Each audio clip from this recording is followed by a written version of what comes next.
Hey guys, welcome back to Crash Course on Python. Let's go! Today let's discuss about the data structures. Data structures are user-defined. They are not built in as like data types. So generally we store single values into variables as data types, right? But what if we want to store multiple or like group of values into data types? Those are called data structures. Like whenever we want to store some group of values or a sequence of values into data types, these data types are called as data structures. So as we've already discussed, non-primitive data types, lists, arrays, tuples and sets. These non-primitive data types are called data structures in Python. Let's see list at first. So this is the syntax of a list. List is given a name. Here I've given Marvel and Hulk, Captain and Thor are the elements inside our list, and the list should be enclosed inside the square braces.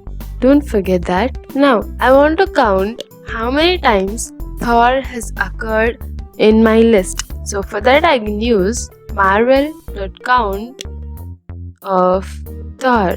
We have to give Thor inside the quotations. Now hit enter. I've got 2. Why? Because there's 2 times Thor existing in our list. Next, let's count Spider-Man. So does Spider-Man exist in our list? No. If you observe there, there's no Spider-Man. So we have got 0 there. That indicates there's no Spider-Man in our list. Now, by using this index function, we can check the index of the particular string we have given in its argument. That is, generally list indices start from 0. That is, in our example, Hulk is at 0 index, Captain is at 1 and Thor is at 2, Iron Man at 3 and etc. So now, let's check the index of the Iron Man. And hit enter. That's we have got 3, right? So that is 0, 1, 2 and 3. Now there's another syntax for index, that is give a string and comma any number. So if we have given the number, it starts the search from there. So I've given 3. It started searching Iron Man from 3. So Iron Man already exists at 3, so it just returned 3. And when I mention 4, the next index is at 6. That is, Iron Man exists at 6. So it has given me 6.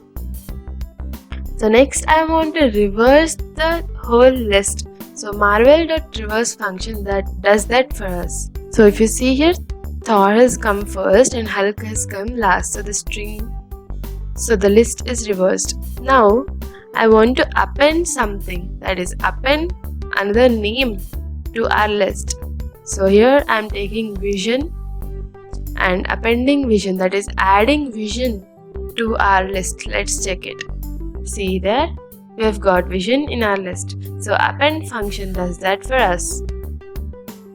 Next, now I want to sort our list, that is in alphabetical order. So sort function sorts the list for us. So yay, it's done. Then I want to pop. What does pop does is the last one in the list gets popped out. So if you see here, we have got the output there after popping as video. And now if we print the list, there is no video in our list. One thing you have to mainly remember is lists are declared with the square braces. Now moving on to arrays. So firstly we need to import array as AR.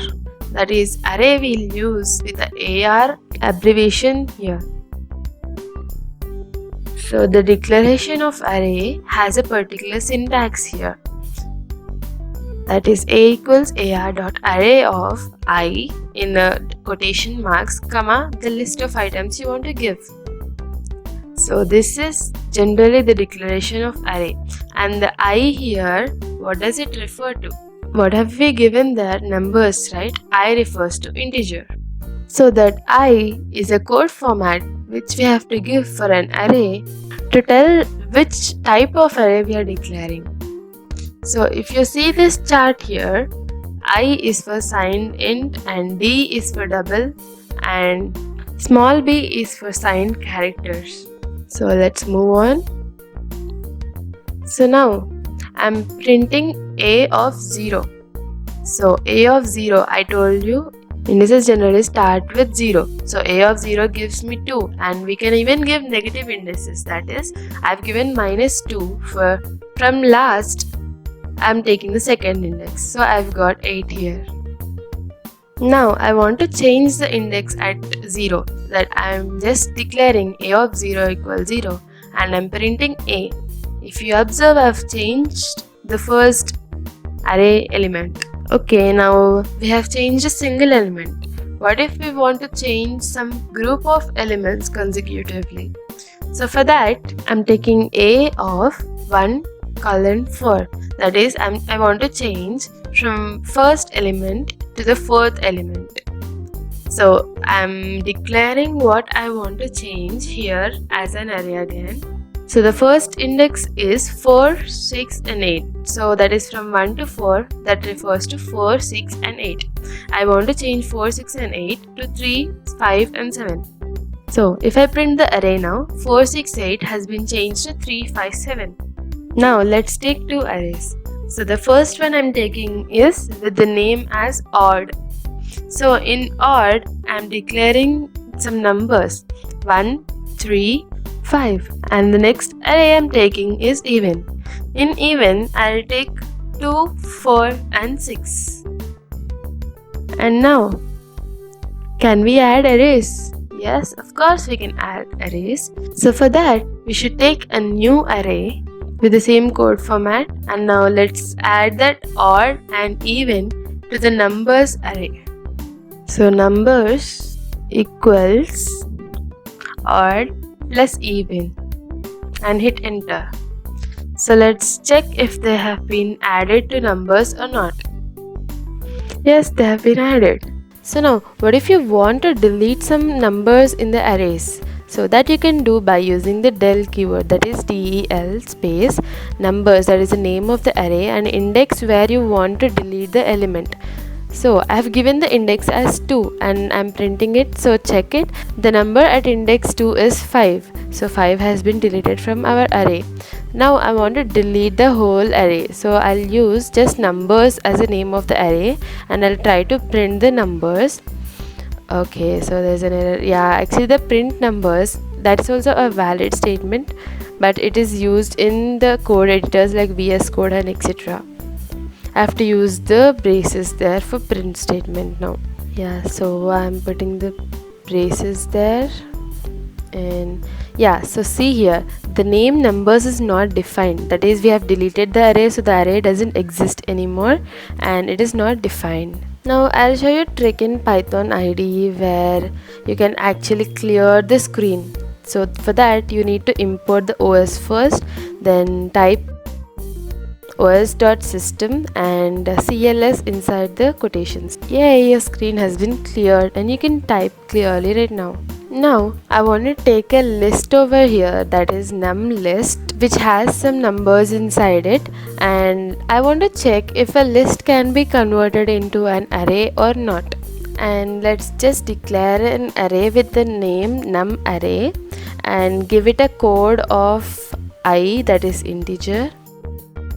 And I'm just passing the num list as an argument for this particular array so that all the numbers in the list get added into the array. Now I'm just printing the array and checking whether the list numbers have been added into the array or not. Yes, so they have been added. Awesome. Okay, so now let's move on to the topic called slicing. Slicing is a concept where you can print the values in between some range in the arrays. So observe here, I have printed from 1 to 4 indices in the arrays, that is 4, 6 and 8. Now we can also take the negative indices of the arrays, that is from the last it will be printed. So for suppose if we take -2, 10 value will be printed. So here I am just taking a colon and -5 over here, that is the elements from the starting till the element minus 5 will be printed here. So that is 2 and 4, that is it. Now I also want to print the array from the index 5 till the ending. That we can do by 5 colon and leaving it empty. If we leave it empty, the array will be printed till the end. Now I just want to leave the numbers empty and just give the colon over here. Let's just check what happens if we do that. So if I click enter, the whole array is being printed from starting till ending. So you need to remember that if you do not give any number before this colon, the array will be printed from the starting till this index after the colon. And if you do not give any number after the colon, the array will be printed fully starting from the index before the colon. And if you give only colon, the whole array will be printed. So that's it for this video, guys. Thank you.